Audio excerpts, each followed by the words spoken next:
आजची रेसिपी आहे रक्षाबंधन स्पेशल अतिशय पौष्टिक वडी. ही आहे गव्हाच्या पिठाची आणि गुळाची वडी. यासाठी कढईमध्ये 2 चमचे ते 3 चमचे तूप गरम करायचं आहे. त्यामध्ये 1 कप आपण गव्हाचं पीठ टाकलंय आणि पीठ हे खमंग आचेवर मंद आचेवर भाजून घ्यायचं. त्यानंतर खसखस, जायफळ आणि वेलची पूड हे मिश्रण पूर्ण सैलसर होईपर्यंत किंवा या मिश्रणातनं तूप सेपरेट होईपर्यंत सतत हलवत परतून घ्या, नाहीतर पीठ खाली बुडाला चिकटू शकतं.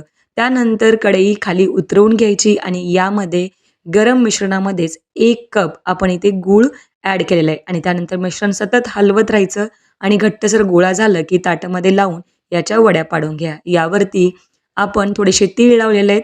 हे मिश्रण कोमट असतानाच वड्या पाडाव्यात. थंड झाल्या की मग या वड्या तुम्ही खाऊ शकता. नक्की ट्राय करा. डिटेल रेसिपीसाठी आपल्या चॅनलला व्हिजिट करा.